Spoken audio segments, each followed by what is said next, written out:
अब आपके खोए हुए बल को बलनिधि ही वापस लौटा सकता है काका।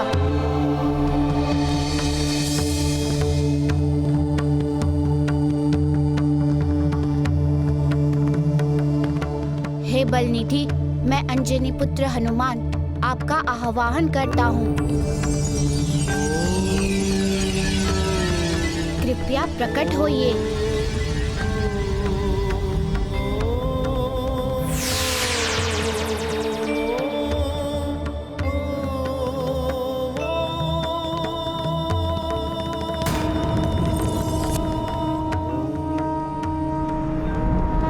प्रभु, मैं उपस्थित हूँ।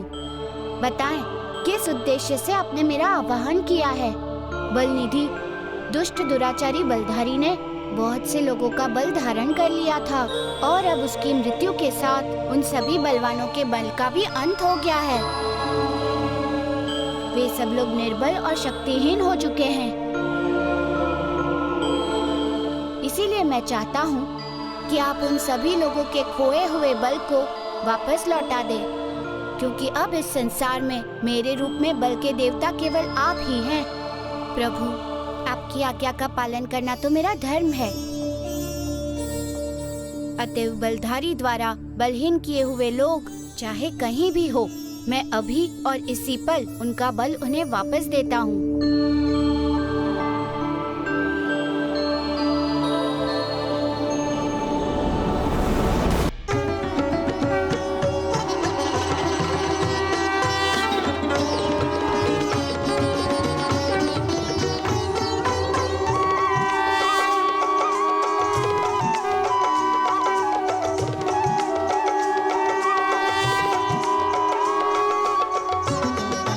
धन्यवाद बलनिधि, निर्बलों को बल देने के लिए आपको बहुत बहुत धन्यवाद।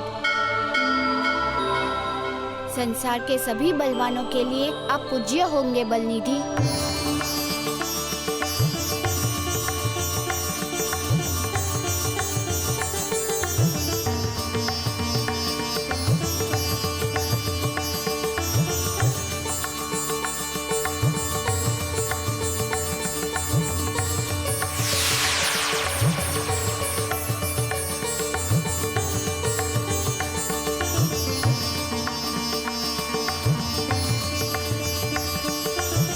काका, अब शीघ्र आपकी शक्ति सदा सदा के लिए आपके पास लौट आएगी और आप फिर से उसी प्रकार पुलकित और हर्षित होंगे।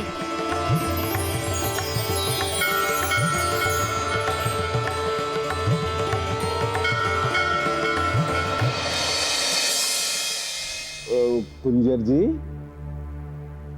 कुंजर जी, क्या बात है कुंजर जी? आप उत्तर क्यों नहीं दे रहे हैं? और सभी लोग हैं कहाँ? देखिए जामुन जी, हम आपसे रुष्ट हैं, इसलिए बातचीत का प्रयास तो बिल्कुल मत कीजिए। इतना अवश्य पूछ लेंगे कि इतने दिनों तक आप थे कहाँ, वो भी बिना बताए। आपको पता है यहाँ लोग कितने चिंतित थे आपके लिए। उसके लिए क्षमा प्रार्थी हूँ कुंजर जी। मैं आपको सब बताऊंगा कि मैं कहाँ गया था, किंतु सर्वप्रथम तो आप ये बताइए कि महाराज केसरी और देवी अंजना है कहाँ? वो दोनों महामृत्युंजय जाप को सिद्ध करने हेतु गए हैं।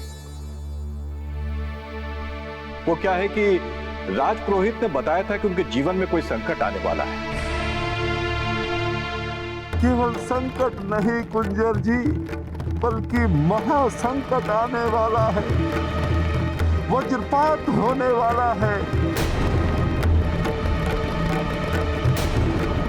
अब वो समय आने वाला है जब अंजना को महाराज केसरी का साथ छोड़ना होगा। बिछोह की घड़ी आने वाली है कुंजर जी, बिछोह की घड़ी आने वाली है। क्या बात है जामुन जी, हम आपसे रुष्ट नहीं, वो तो मात्र प्रयास कर रहे थे हम आपसे। कैसे कहूं महाराज कुंजर जी कि परिहास आपके जीवन से सदा के लिए जाने वाला है। कैसे दूं एक पिता को उसकी पुत्री की मृत्यु की सूचना। बात क्या है जामवंत जी? मैं देख रहा हूं कि जब से आप लौट कर आए हैं बहुत गंभीर हैं, मानो किसी चिंतन में लीन हो। कोई समस्या तो नहीं जामवंत जी? देखिए, मन की बात मन में रखने से व्याकुलता और बढ़ जाती है, इसीलिए बताइए ना। नहीं नहीं कुंजर जी, ऐसी कोई बात नहीं है, ऐसी तो कोई बात नहीं है। और भला आप लोगों के रहते मुझे क्या चिंता और क्या समस्या हो सकती है। संभवतः यात्रा के थकान के कारण आपको ऐसा प्रतीत हो रहा होगा। हो सकता है, तो ठीक है, आप जाकर विश्राम कीजिए, बातें हम बाद में कर लेंगे। आप जाइए। हाँ हाँ हाँ।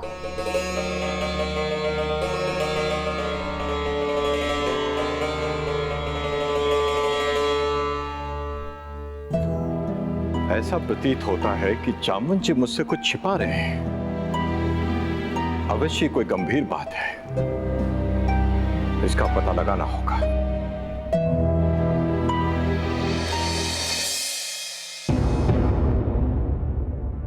काका, काका आंखें खोलिए,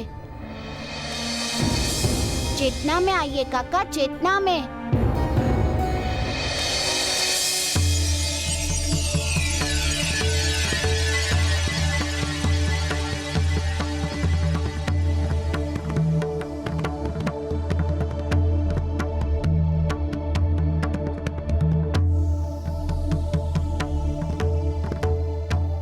कहाँ हूँ मैं?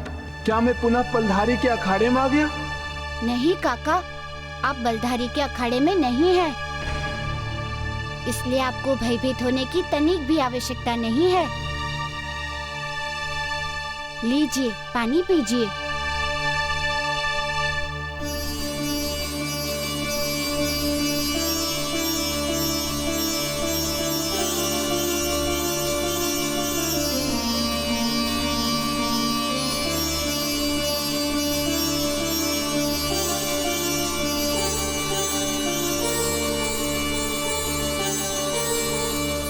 अब कैसा अनुभव कर रहे हैं आप काका? अच्छा अनुभव कर रहा हूँ मारुति। मुझे ऐसा बोध हो रहा है मानो मुझ में फिर से शक्ति आ गई। मैं चल सकता हूँ, मैं दौड़ सकता हूँ। हाँ मारुति, सच। मेरी बातों पे विश्वास करो मारुति, मैं सत्य कह रहा हूँ। मैं शक्ति अनुभव कर रहा हूँ स्वयं में। रुको, मैं तुम्हें इसका प्रमाण देता हूँ।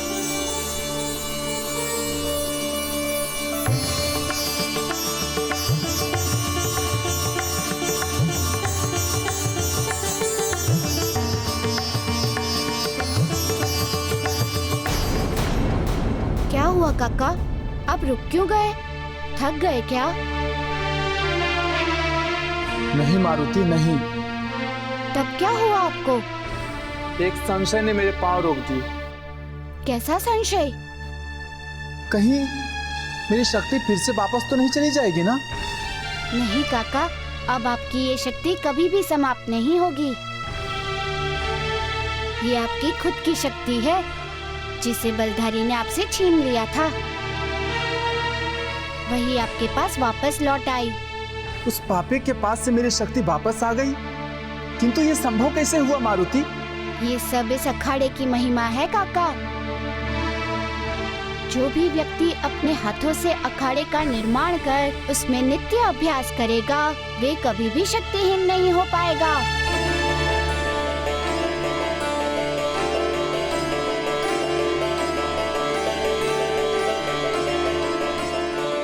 प्रणाम करता हूँ मैं इस अखाड़े को, तथा मैं संकल्प लेता हूँ कि इस अखाड़े की महिमा को सबको बताऊंगा।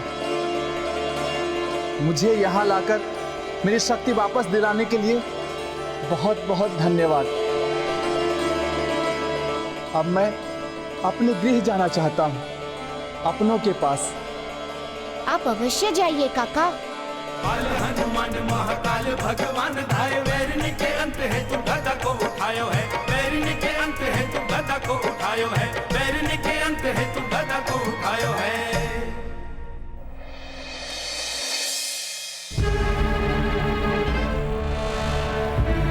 इसीलिए तुम्हें आपके पास आया हूँ जामवंत जी, ताकि आप केसरी को समझाएं, उन्हें इस सत्य को अंगीकार करने के लिए तैयार करें। देव कुबेर, आपने मुझे किस धर्म संकट में डाल दिया है। अंजना के मृत्यु की सूचना मैं लोगों को कैसे कहूं, किस मुख से कहूं। इसे सुनकर तो मैं स्वयं दुख के गहरे कूप में डूब गया हूं। महाराज केसरी और पिता कुंजर की क्या अवस्था होगी? क्या उनके हृदय की गति रुक नहीं जाएगी? कैसे ढाढ़स बंधाऊंगा उन्हें मैं, क्या समझाऊंगा उन्हें?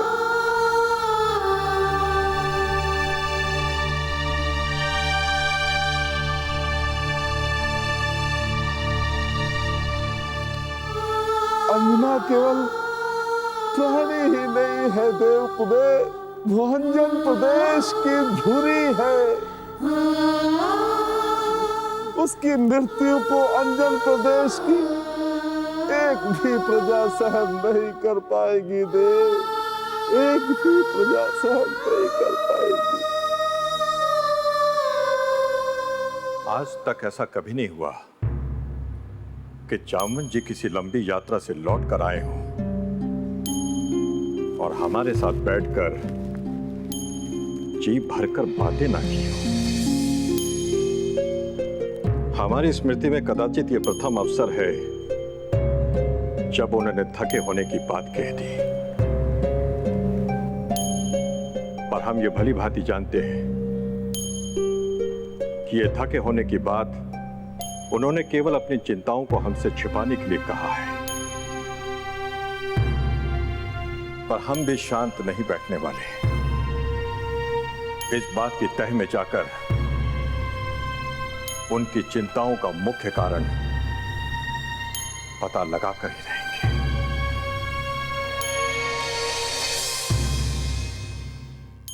क्या करूं मैं, क्या करूं? यह मेरे जीवन का प्रथम अवसर है जब मैं अपने चिंता को किसी से बांट नहीं सकता, किसी को कह नहीं सकता, यहाँ तक कि कुंजर जी को भी नहीं कह सकता।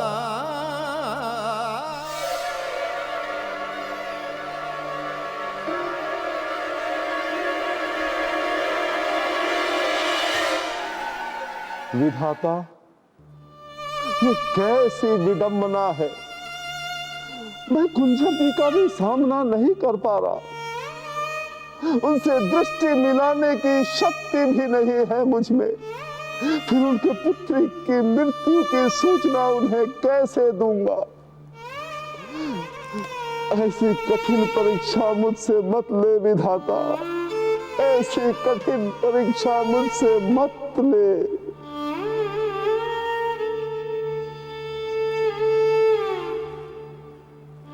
जामवंत जी,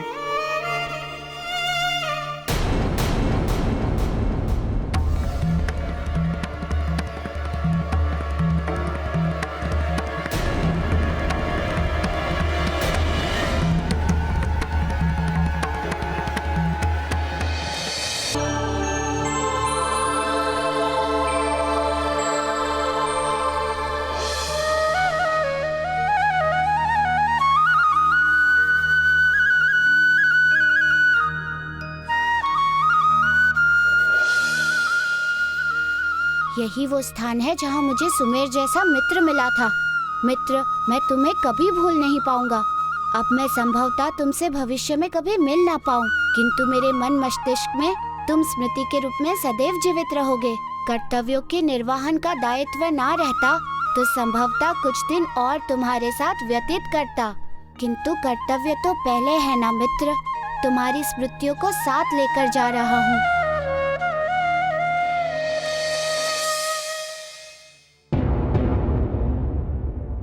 क्या बात है जामवंत जी, आप ये स्वयं से क्या बातें कर रहे थे? बात? मैं क्या बात कर रहा था? मैं किससे बातें कर रहा था कुंजर जी, और कहाँ बातें कर रहा था? आपको कोई भ्रम हुआ है कुंजर जी? हाँ? बिल्कुल नहीं। मैंने स्वयं अपने कानों से सुना है कि आप पुत्री अंजना के विषय में कुछ कह रहे थे जामवंत जी, और किसी के मृत्यु के बारे में भी। मृत्यु? अच्छा। वो अंजना महामृत्युंजय जाप करने गई है ना, तो बस उसी के विषय में सोच रहा था। बाकी और तो कुछ नहीं जामवंत जी, सब कुशल तो है ना? हाँ, सब कुशल है, सब कुशल है कुंजर जी। हाँ। मुझे आपकी बातों से लग तो नहीं रहा है जामवंत जी कि सब कुशल है। वैसे भी जब से आप लौटे हैं कुछ अधिक अशांत और व्याकुल दिख रहे हैं मुझे। कोई समस्या तो नहीं है जामवंत जी? अब ये कहने की आवश्यकता नहीं कि आप मुझे अपना मित्र समझ सकते हैं। ऐसी कोई समस्या नहीं है कुंजर जी, ऐसी कोई भी समस्या नहीं है, और यदि होती तो मैं आपसे ही कहूंगा ना, क्यों नहीं कहूंगा? आप कुछ भी कह लीजिए, आपकी वाणी कुछ और कह रही है और आपका मुखमंडल कुछ और अपने अनुभव के आधार पर मैं ये कह सकता हूं कि कुछ तो ऐसा अवश्य है जामवंत जी जो आप मुझसे छिपाने का भरसक प्रयास कर रहे हैं।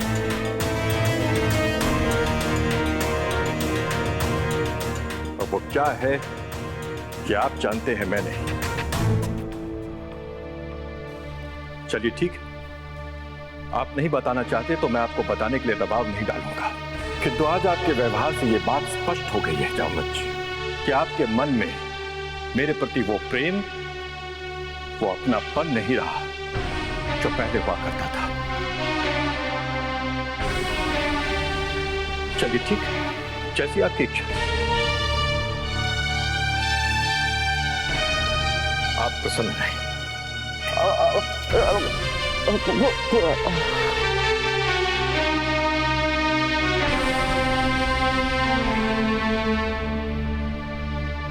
कुंजर जी, आप जो समझ रहे हैं वो बात नहीं है।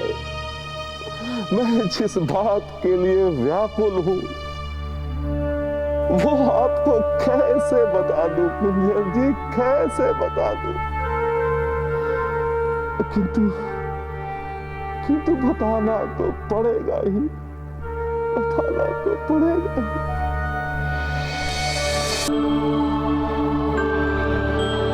मारुति, मित्र मारुति।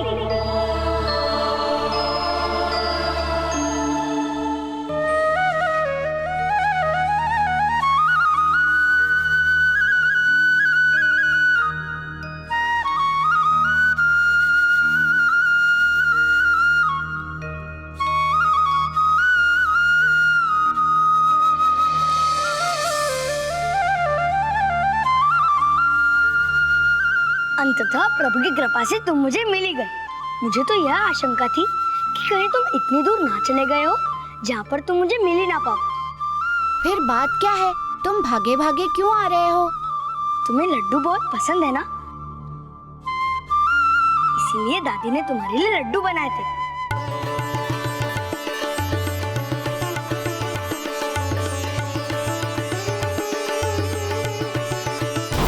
तुम्हें लड्डू बहुत पसंद है ना, इसीलिए दादी ने तुम्हारे लिए लड्डू बनाए थे। किंतु तुमसे मिलने की प्रसन्नता में मैं तुम्हें लड्डू देना ही भूल गई। तुम्हारे जाने के बाद जब उनका मन शांत हुआ तब उन्हें याद आया कि वे तो तुम्हें लड्डू देना ही भूल गई। फिर उन्होंने इन लड्डू को देकर मुझे दौड़ाया तुम्हारे पीछे। लो,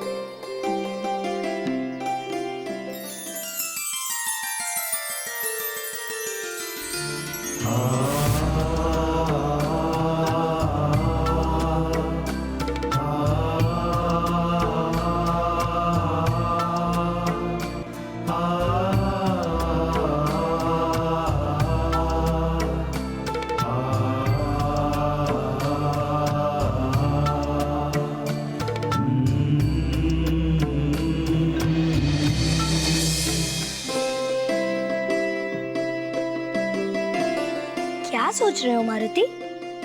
कुछ नहीं सोच रहा हूँ मित्र, बस इन लड्डुओं को देखकर स्मृति में खो गया। कैसी स्मृति मित्र? मेरी माँ की। मुझे लड्डू इतने पसंद है कि वे सदा मेरे लिए बनाती थी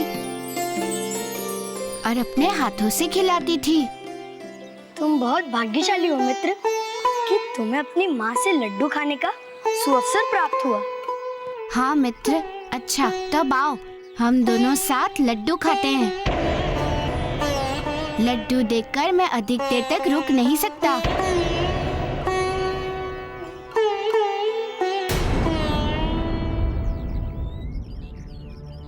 अब तुम्हें क्या हो गया?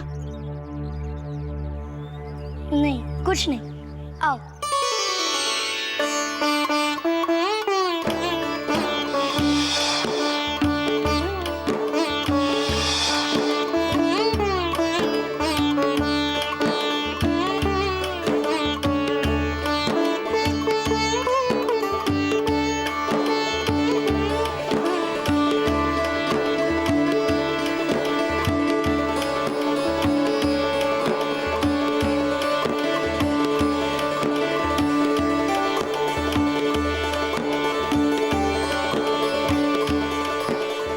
जानते हो मित्र, दादी के हाथ के बनाए हुए लड्डू स्वाद में बिल्कुल मेरी माँ के बनाए लड्डू के समान है। माँ कैसी होती है मित्र? मैंने अपनी माँ को कभी नहीं देखा। ऐसा नहीं कहते मित्र, माँ केवल वही नहीं होती जो हमें सिर्फ जन्म देती है, बल्कि माँ वो भी होती है जो हमारा लालन पालन करती है, हमें अपना प्रेम देती है, हम पर अपना सब कुछ उछावर करती है। कहने का अर्थ कि जिसके आंचल से ममता की गंगा भरे वही हमारी माँ है मित्र। और इस प्रकार तुम्हारी दादी ही तुम्हारी माँ है, केवल संबोधन अलग है और संबोधनों से संबंध नहीं बदलते। इसलिए अब दोबारा कभी मत कहना कि तुम्हारी माँ नहीं है। नहीं कहोगे ना? नहीं कहूँगा मित्र, अब कभी नहीं कहूँगा कि मेरी माँ नहीं है। यह कहूँगा कि मेरी दादी ही मेरी माँ है। शाबाश, अब मैं चलता हूँ। जाकर दादी से कहना कि लड्डू बहुत स्वादिष्ट थे। रुक जाओ मित्र, क्या तुम कुछ दिन और नहीं रुक सकते? थोड़ा सा कठिन है रुकना। क्यों? क्योंकि मुझे अपने गुरु के आदेश का पालन करते हुए उनके कार्य को पूर्ण करना है। इसका अर्थ यह है कि तुम गुरुकुल जाते हो? हाँ, और तुम? तुम तो गुरुकुल नहीं जाते? नहीं मित्र, मैं गुरुकुल नहीं जाता और ना ही मेरा कोई गुरु है। कोई बात नहीं, चिंता मत करो, एक दिन तुम्हें बहुत ही महान गुरु मिलेगा। पता नहीं वो दिन कब आएगा। अच्छा एक बात कहूँ मित्र? कहो ना। क्यों ना तुम मेरे गुरु बन जाओ? हाँ? मैं और गुरु? हाँ, और तुम्हारे सानिध्य में मैं भी कुछ ज्ञान प्राप्त कर लेता।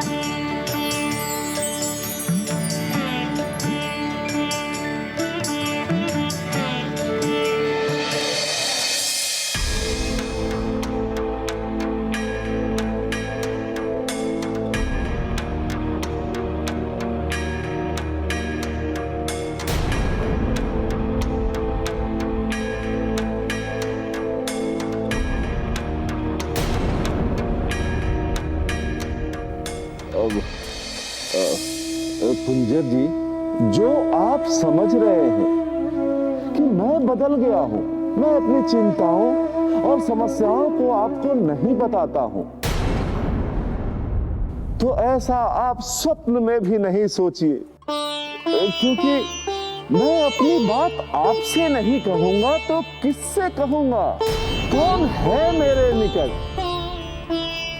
वास्तव में कुंजर जी, मैं बहुत बड़े द्वंद में हूँ। किस बात से जावत जी? कुंजर जी, ऐसी है कुंजर जी कि मुझे साहस नहीं हो रहा है कि मैं आपको कैसे बताऊं।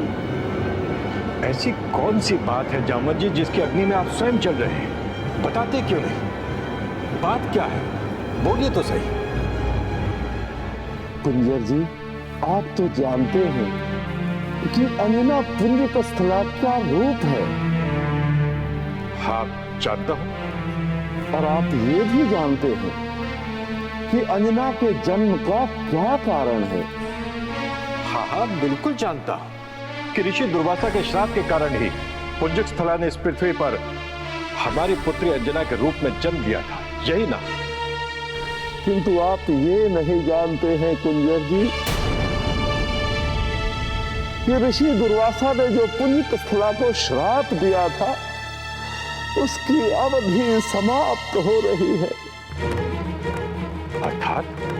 अर्थात ये कि अब पुंजक स्थला के जीवित होने का समय आ गया है और अंजना क्या जाओ बच्चे?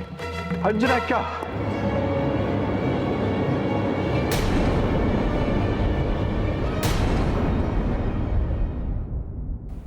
अंजना के मृत्यु का समय आ गया है।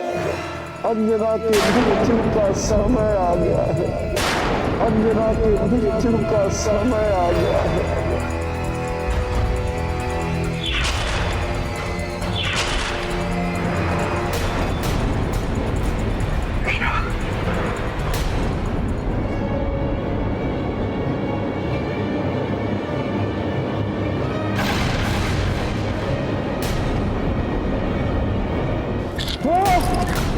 कुंजर जी!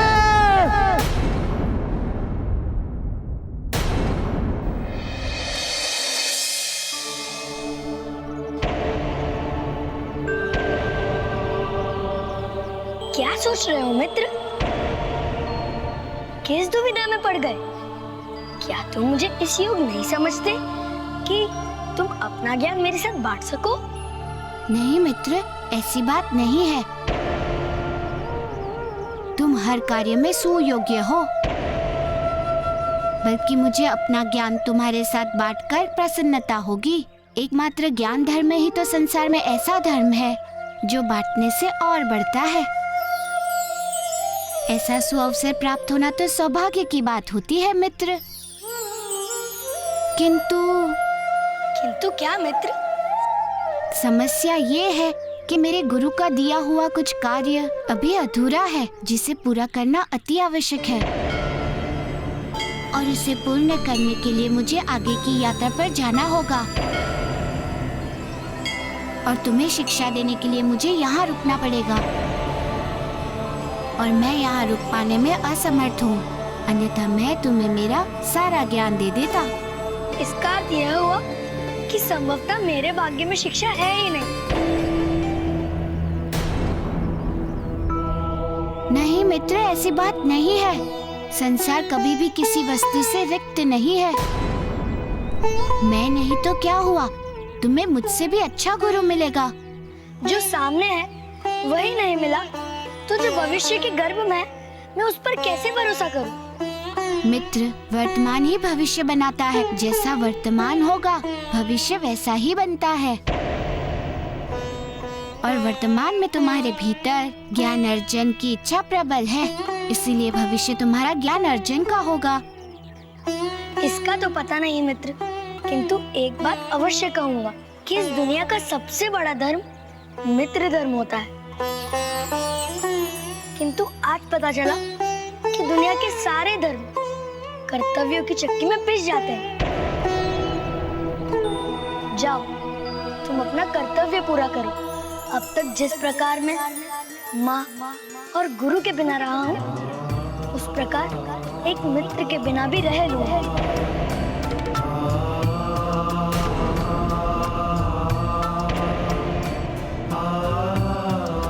सोचा था ज्ञान के बहाने मित्र भी मिल जाएगा और गुरु भी, किंतु शायद ये बात मेरे भाग्य को स्वीकार नहीं।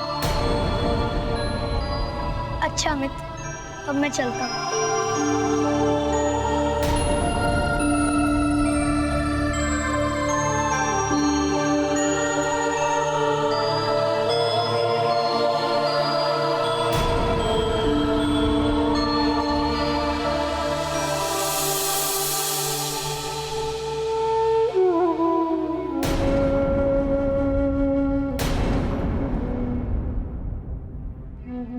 कुंजर जी के इस दशा का दोषी मैं हूं। ना मैं उन्हें अंजना के प्राणांत के विषय में बताता और ना ही उनकी ये स्थिति होती। अंजना,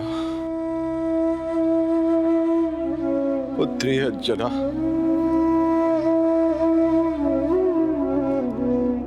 महाराज आंखें खोलिए, महाराज आंखें खोलिए।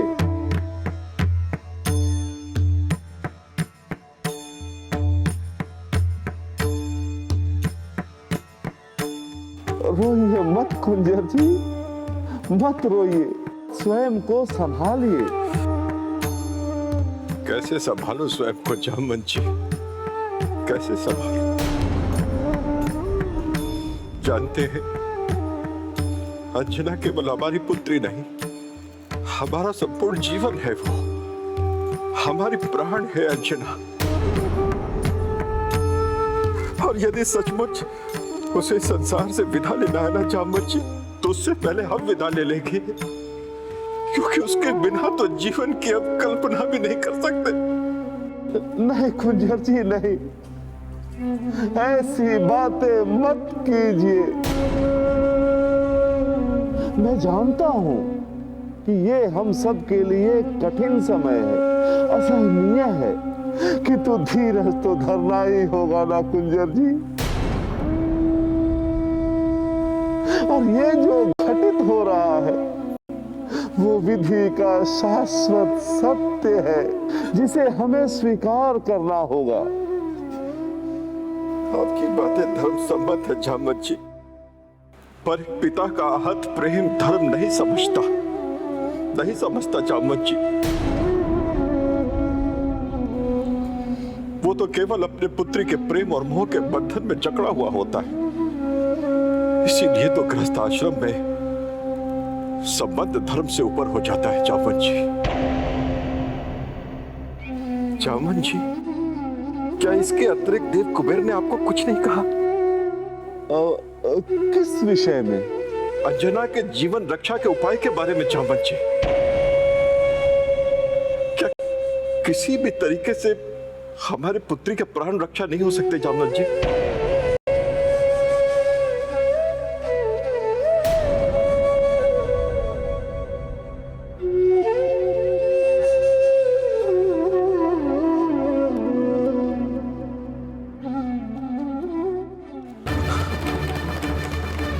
विधाता, ये किस अपराध का दंड दे रहा है तू मुझे?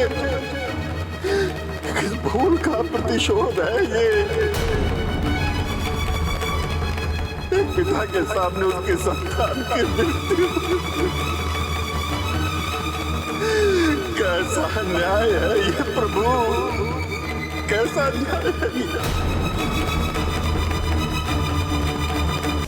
रुक जाओ सुमेर, रुक जाओ, मेरी बात तो सुनो मित्र, रुक जाओ। मारुति, तुम्हें अपने गुरु के आदेश का पालन करना है, इसलिए तुम जाओ, अन्यथा अकारण ही विलम्ब हो जाएगा। नहीं होगा विलम्ब, लेकिन मेरी बात तो सुनो। सुनने सुनाने में समय बर्बाद होता है, इसलिए तुम जाओ।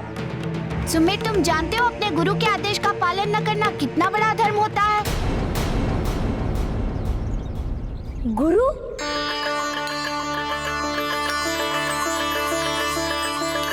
हाँ सुमेर, मैंने निर्णय कर लिया कि मैं मेरा अर्जित ज्ञान तुम्हें तो दूंगा। सच मारुति? हाँ सुमेर।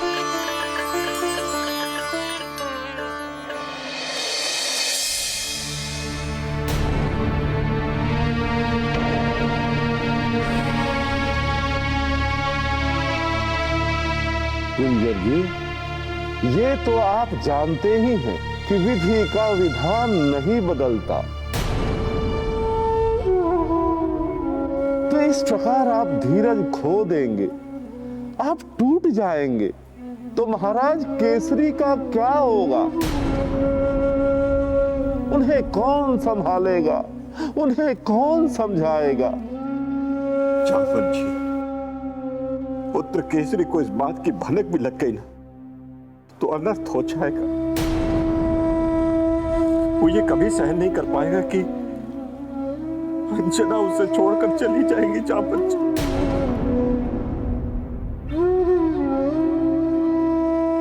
देख लीजिएगा, अगर ऐसी स्थिति उत्पन्न हो गई तो हमारे राजमहल से एक नहीं, दो अर्थियां निकलेंगी जामवंत जी। प्राणांत कर लेगा वो अपना, या फिर विधाता से युद्ध करने के लिए तैयार हो जाएगा। कितना प्रेम करता है वो अर्चना से। उन दोनों का संबंध तो ऐसा है जैसे पुष्प का सुगंध से, मेघ का वृष्टि से। जामवंत जी, आप सत्य कह रहे हैं कुंजर जी। इस बात का संदेह देव कुबेर को भी था, इसीलिए उन्होंने अंजना के मृत्यु के विषय में मुझे बताया ताकि हम महाराज को समझा सके। किंतु कैसे जामवंत जी? पुत्र कैसे तो किसी प्रकार से समझने को तैयार ही नहीं होगा। किंतु समझाने का मार्ग तो निकालना ही होगा ना कुंजर जी। वही मार्ग है ही नहीं जामवंत जी, सारे प्रयास विफल जाएंगे। किंतु कुंजर जी, प्रयास तो करना ही होगा ना। पहले से तैयार रहने से दुख इतना विकराल नहीं होता है। हमें समझाने का मार्ग निकालना ही होगा कुंजर जी, निकालना ही होगा। तब तो बस एक ही उपाय है जामवंत जी। क्या? किसी प्रकार से पुत्री अंजना के प्राण बच जाए बस। ये संभव नहीं है कुंजर जी। ऋषिवर मतन के पास तो कोई उपाय होगा। मुझे उनसे जाकर मिलना होगा और अभी जाना होगा। नहीं कुंजर जी, आप यहीं रुकिए। आप अस्वस्थ हैं, आप विश्राम कीजिए। मैं मतंग मुनि के पास चला जाता हूँ। मैं भी चलूंगा आपके साथ जामवंत जी। कुंजर जी, मेरी बात मानिए। मैं मतंग मुनि से वो सब कुछ पूछ लूंगा। मुझ पर तो विश्वास है ना। अब आप पर विश्वास नहीं होगा जामवंत जी तो किस पर होगा? हाँ, तब मुझे आज्ञा दीजिए।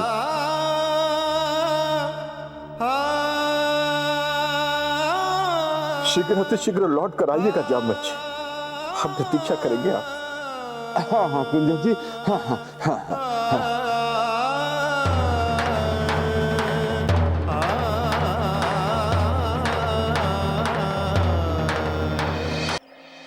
मेरे गुरुदेव ने मुझे ज्ञान देते समय कहा था कि मारुति, मेरे ज्ञान का सच्चा सदुपयोग तब होगा जब तुम्हारे द्वारा संसार में धर्म की स्थापना होगी और सबके मन में ज्ञान का दीपक जलेगा। इसलिए तुम्हें शिक्षित करके मैं अपने गुरु की ही इच्छा को पूर्ण करूंगा। धन्यवाद मित्र, तुमने मुझे ज्ञान देने का निर्णय लेकर मुझ पर बहुत बड़ा उपकार किया है। तुम जैसा मित्र पाकर तो मैं धन्य हो गया, जिसने अपने मित्र की इच्छा के सामने अपने कर्तव्य को भी पीछे छोड़ दिया।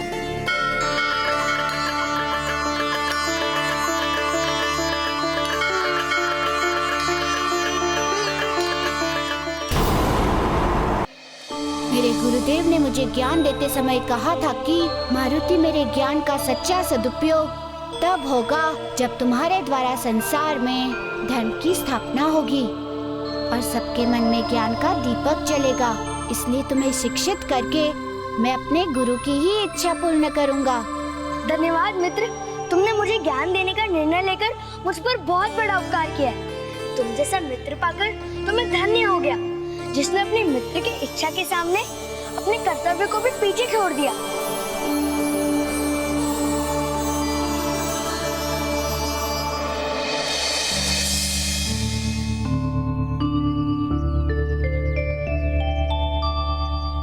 सुमेर, आज तुमने मुझे अपने गुरु के रूप में चुना है तथा आज तुम स्वयं एक मित्र के रूप में नहीं अपितु एक शिष्य के रूप में बैठे हो, जिससे मैं विधि का एक सुखद संयोग कहूंगा, जिसके कारण आज मुझे वो दिन स्मरण हुआ जब मैं स्वयं सूर्य देव के पास शिक्षा ग्रहण करने गया था तथा उन्होंने मुझे अपने शिष्य रूप में स्वीकार किया था। जिस प्रकार वो दिन मेरे लिए गर्व का दिन था,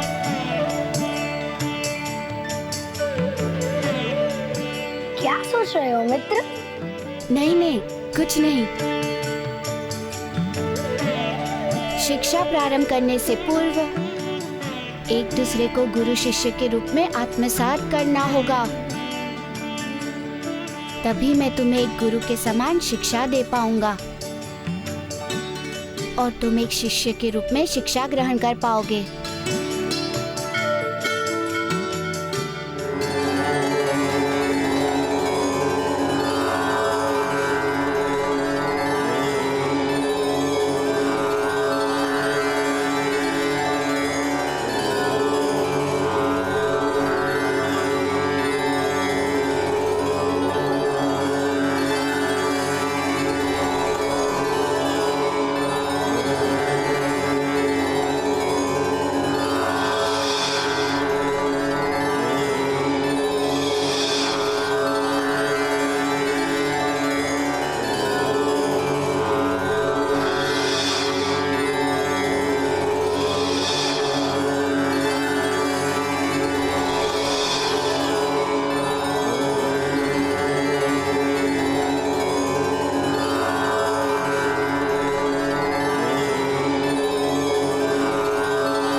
मैं आपको अपने गुरु के रूप में आत्मसात करता हूँ और मैं तुम्हें अपने शिष्य के रूप में स्वीकार करता हूँ।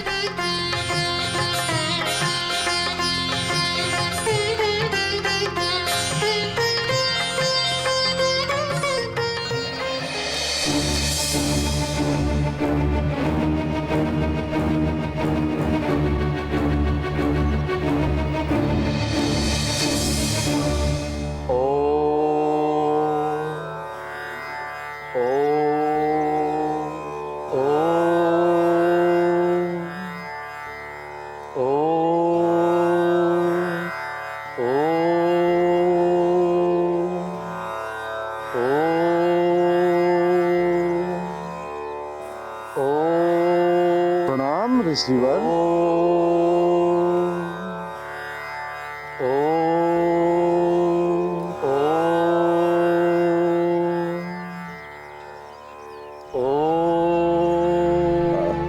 प्रतीत होता है ऋषिवर गहरी समाधि में लीन है।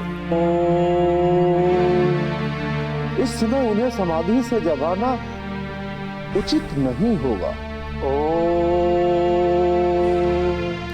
किंतु ये भी तो पता नहीं है कि ऋषिवर समाधि से बाहर कब आएंगे, और मैं जिस समस्या को लेकर आया हूँ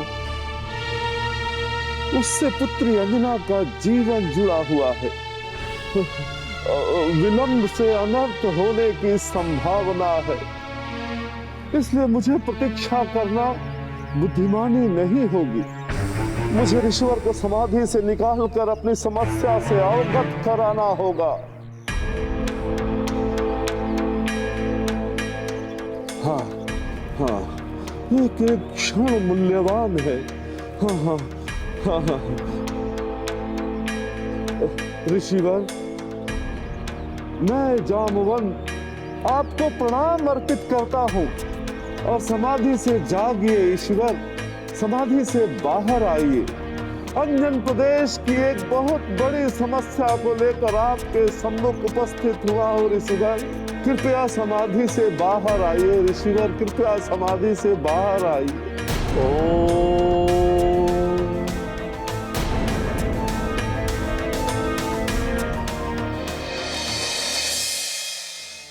सुमेर, अब तुम विधिवत मेरे शिष्य हो गए।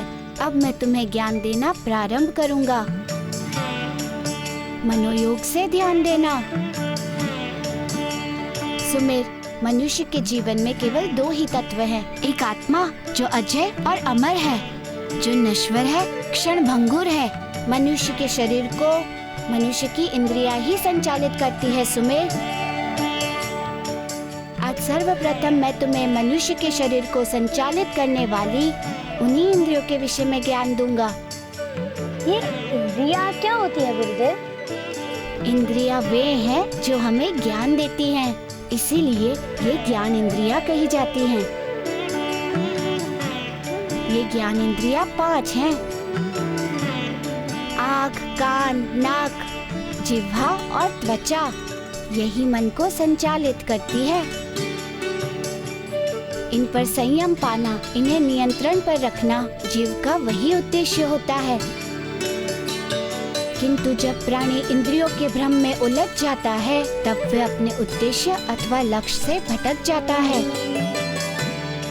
सुमेर, एक सन्यासी पुरुष अपनी इंद्रियों से उपकरण का काम लेता है, उपभोग का नहीं। जो सामान्य जन इसका उपयोग उपभोग के लिए करता है, वो एक बंधन है सुमेर। ये इंद्रियां तुम्हारे अंतर आत्मा के अनुसार कार्य करती है, इसीलिए तुम्हें तुम्हारी इंद्रियों को जीतकर जितेंद्र बनना होगा।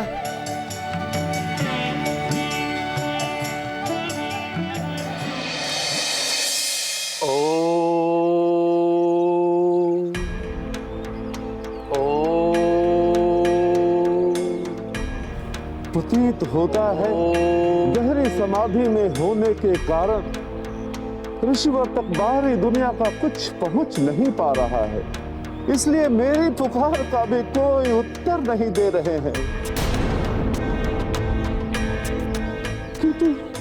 किंतु ऐसे तो अनर्थ हो जाएगा।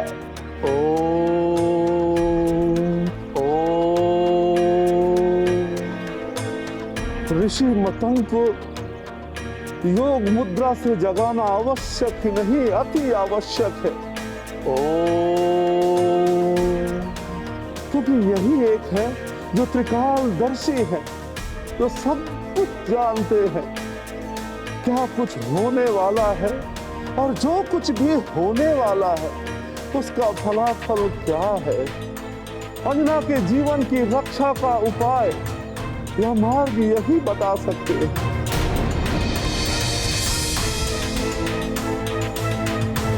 किंतु वो कौन सा उपाय है जिससे ये समाधि से बाहर आ जाए? कौन सी विधि अपनाओ जिससे ये समाधि से बाहर आ जाए? हाँ हाँ हाँ हाँ हाँ हाँ हाँ। अब एक ही उपाय है, योग मुद्रा में जाकर आंतरिक रूप से ऋषिवर से जुड़ना। तभी वो मेरी बात सुन सकेंगे। हाँ हाँ हाँ हाँ हाँ हाँ हाँ हाँ हाँ।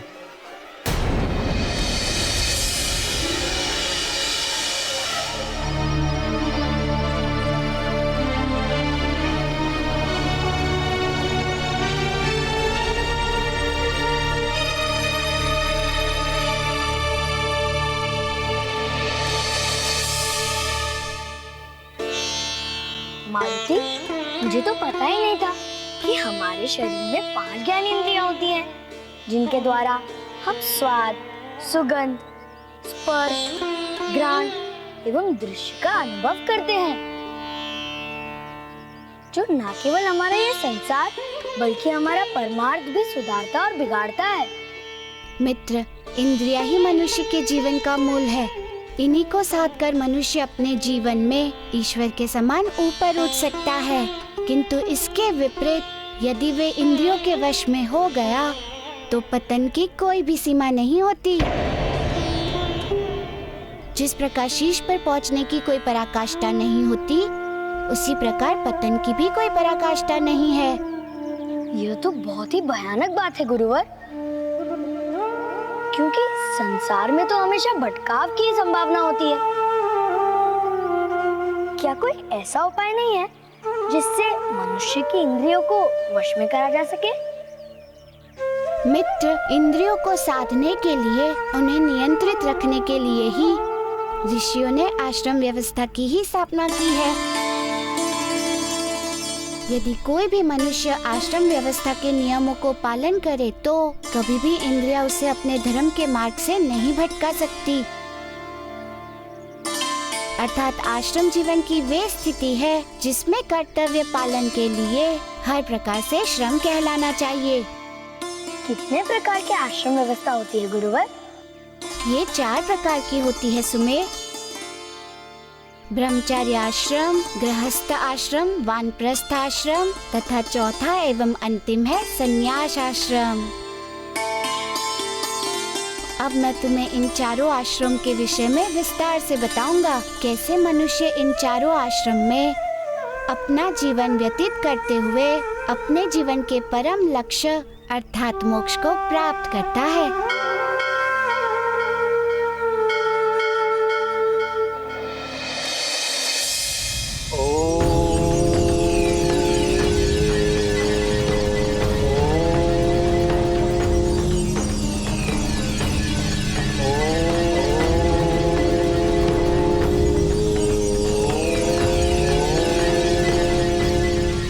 जामवंत का प्रणाम स्वीकार करे ऋषिवर, तथा अपनी समाधि में प्रवेश करने की मेरी इस दुष्टता को क्षमा करे। मैं हृदय से नहीं चाहता था कि मैं आपकी समाधि में प्रवेश करूं अथवा भंग करूं, किंतु मेरा आपसे बात करना इतना आवश्यक था कि मैं स्वयं को रोक नहीं सका और यह दुष्टता कर बैठा ऋषिवर। समझ सकता हूँ, बिना अनिवार्यता के आप कदापि ऐसा नहीं करते। बताइए जामवंत जी, मेरे पास आने का क्या प्रयोजन है? प्रयोजन है अंजन प्रदेश की महारानी अंजना की जीवन की रक्षा। ऋषिवर, कुबेर देव ने मुझे अवगत कराया कि अब अंजना का इस नश्वर संसार से विदा होने का समय आ गया है। पुंजिकस्थला श्राप मुक्त हो अब पुनः अपने वास्तविक रूप को धारण करने वाली है और इसके साथ ही पूरे अंजन प्रदेश में हाहाकार मच जाएगा। ऋषिवर, आप ही विचार करें कि जब किसी रथ के पहिए की धुरी ही टूट जाए तो उस रथ की गति क्या होगी। कहने का अर्थ कि अंजना पूरे प्रदेश, पूरे कुटुंब के जीवन की धुरी है। उनकी मृत्यु अनर्थकारी होगी। इसलिए मेरी आपसे विनती है ऋषिवर कि क्या है ऐसा कोई उपाय नहीं है जिससे अंजना के जीवन को बचाया जा सके। ऋषि दुर्वासा का श्राप फलित न हो।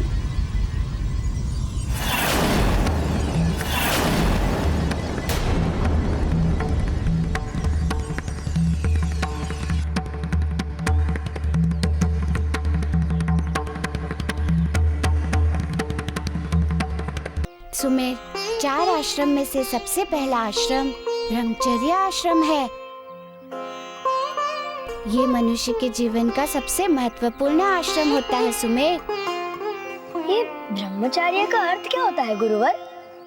ब्रह्मदेव के निर्मित नियमों का पालन करना, अर्थात उन नियमों पर चलते हुए विद्या अध्ययन करना तथा संयम का कठोर पालन करते हुए हृदय में वास करने वाले परम ब्रह्म को जानना। ये परम ब्रह्म को जानने का अर्थ क्या होता है गुरुवर? परम ब्रह्म को जानने का अर्थ है सत्य को जानना। गुरुदेव, सत्य को जानने की विधि क्या है? इसे जानने की विधि ब्रह्मचर्य आश्रम के समय गुरु के सानिध्य में रहते हुए विद्या ग्रहण करना तथा उनके मार्गदर्शन में सत्य का अन्वेषण करना, उसकी खोज करना। ये आश्रम उसी के लिए होता है। एक बात समझाइए। पूछो। यदि कोई बालक किसी कारण से गुरुकुल ना जा पाए तो वो ब्रह्मचर्य आश्रमों के नियमों का पालन कैसे करे? सुमेर, मनुष्य ऐसी स्थिति में मार्गदर्शन स्वयं ही करता है। शास्त्रों में तो कहा भी गया है, आत्मदीपो भव। इसका अर्थ गुरुवर? इसका अर्थ अपना दीपक स्वयं ही बनो। क्या ऐसा भी संभव है कि मनुष्य अपना दीपक स्वयं बन जाए? बिल्कुल संभव है सुमेर। प्रत्येक मनुष्य में संपूर्ण ज्ञान, संपूर्ण सत्य पहले से ही विद्यमान होता है। बस उसे सिर्फ पहचानने की आवश्यकता होती है। यदि मनुष्य के भीतर लगन है तथा सत्य को जानने की उत्कर्ष अभिलाषा है, तो अपना मार्ग स्वयं ही बना लेता है, प्रशस्त कर लेता है। ब्रह्मचर्य आश्रम में अर्जित किया हुआ ज्ञान मनुष्य के पूरे जीवन काल में काम आता है। इसीलिए इस आश्रम के नियमों को बड़े ध्यान और बड़े मनोयोग से ग्रहण करना चाहिए। यही वे अवस्था होती है जिस अवस्था में मनुष्य सद्गुणों, सद्भाव तथा ज्ञान का बीज बोता है, जिसके फल वे अपने जीवन के उत्तरार्ध में काटता है तथा अपने जीवन को सफलता और सार्थकता देता है और अपने नाम को अमरता। समझ गया मैं गुरुवर कि ब्रह्मचर्य आश्रम एवं गुरु का महत्व क्या है। इस प्रकार ब्रह्मचर्य आश्रम का ज्ञान पूर्ण हुआ।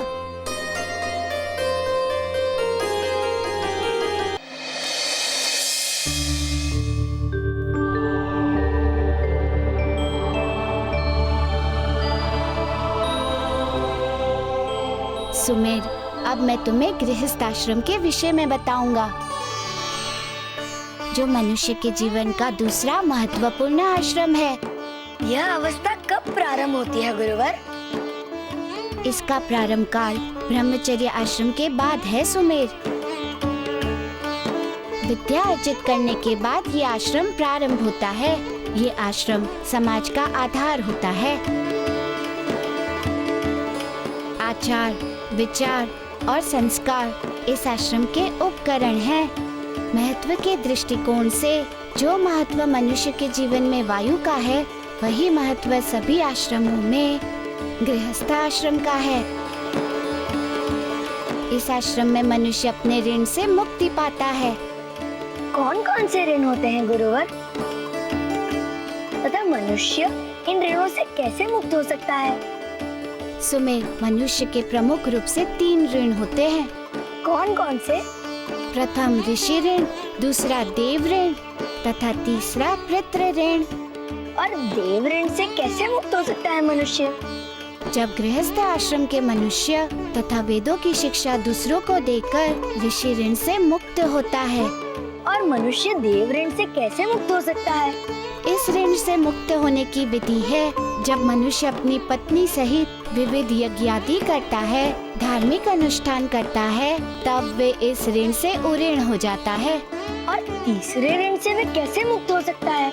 तीसरा ऋण अर्थात पितृ ऋण से मनुष्य संतान की उत्पत्ति के द्वारा मुक्त होता है।